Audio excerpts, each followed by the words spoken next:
What's up, New Beginnings Church? Happy Tuesday morning with you. I'm here with Shane Willard, and if you missed yesterday, pause and go watch yesterday. But we are here. We're doing a whole week this week really on talking about what it really means to be a child of God and how like the main implication of what it meant to be a child of God, according to Jesus' Sermon on the Mount, was being a peacemaker. Yeah. And so, again, we talk about this idea and how do we actually see that play out in our lives? What do you... Put it this way, if I'm meant to be a peacemaker, what am I doing in my life that might be creating hostility or conflict in other people? Correct. So that's the opposite of peacemaking, is escalating hostility. And Paul, see, for Paul and Jesus, James, John, Jesus wasn't somebody to believe it. That's just cheap. Demons believe in Jesus. Demons give mental assent to the truth of Jesus. Jesus was somebody to fundamentally shape the way you see all things. So when Paul was writing, for instance, to the people of Ephesus, and he's talking about the implications of seeing the world through the lens of the passion story, the cross and resurrection, he says one way to think about it is because God ended the hostility between you and him, you should be inspired by that to end the hostility between you and your enemy. And in that context, he's talking about Jews and Gentiles not being able to get along. That Jews and Gentiles, because the cross can now be reconciled, I think. To make one new man. He says, to thereby making peace. And he does something that's quite clever. He goes, you make peace by ending hostility. And so I think it would do us well to talk about how hostility works. Now, hostility could be found in anybody's story. If you're married, you've had moments where something that was small escalated into something big. So let's take even something like how to cut a tomato, right?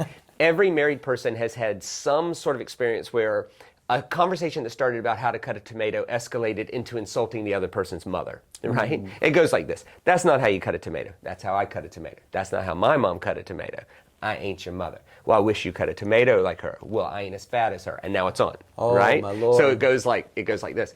But in the scripture, there's a lot of stories we could choose from, but the obvious one is Samson. So Samson really shows us how hostility works. So the basics of the Samson story is this barbarian who disobeys his parents, tells a joke no one understands, makes a bet that if you can guess the answer to the joke, I owe you 30 pieces of clothes. If not, you owe me 30 pieces of clothes. They get his girlfriend to tell them the answer, and he responds by killing 30 of their family members, stripping them naked, and then throwing the clothes down. They then respond by burning her and her family with fire. He then responds by burning their fields down.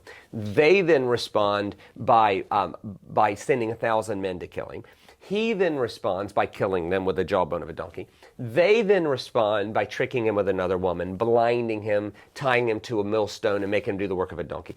He then responds by tricking them into tying him to the temple post, and at a big pagan temple, he pulls the entire building down and everybody dies. So that's a 30-second synopsis of... That was really good, though. Yeah. It's not bad. And so the idea... So if you're paying attention, what started off as a joke no one understood escalated into everybody dying. That's hostility. And the way hostility works, if you go look at the book of Judges, chapter 15, it tells the whole story.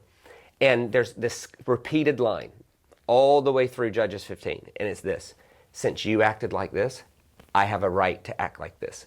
Since you acted like this is a quote, I now will be innocent when I hurt you.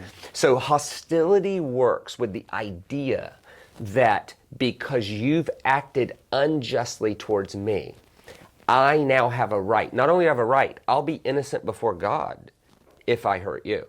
And that drives hostility. If you're a linear thinker, you could think about it this way. Hostility works with an offense, and then you dehumanize the person who offended you. So that you can treat them however you want. I have a right. I'll be innocent when I hurt you. If you look at what you just did, when I hurt you, and because of that, then there's escalation. And the one thing you never see in the hostility cycle, ever, the whole of Judges 15, no one ever takes responsibility. No one ever goes, my bad. Samson never once. I shouldn't have disobeyed my parents. I shouldn't have insulted your intelligence. When you guessed the answer, I should have just went to the store and bought you 30. I shouldn't have killed 30 of your family members. Probably shouldn't have done that. Probably overkill. You never see that. You never, either with the Philistines, you never see them go, blinding you, overreaction. Seriously. Burning an entire family with fire, are bad. And when you mix no responsibility and blaming with rationalization of, because you acted a certain way, now I have a right to hurt you. That's the hostility cycle. And the choice that Jesus gives us, and he does give us a choice, is that there's two ways to live in the world. You can live in a way that perpetuates hostility, or you can live in a way that perpetuates peacemaking. And for Jesus, the peacemakers are the ones who look like God. And that's where we got to get to.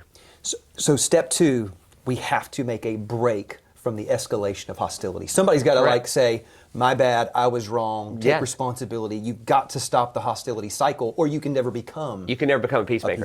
And you stop that hostility cycle, like you said, by taking responsibility and repenting or resisting the thought that I will be innocent if I harm you because of something you did. I love it. You I can love break it. that. I got more questions. We'll unpack them Yeah. tomorrow, though. Church, I love you so much. We'll see you then.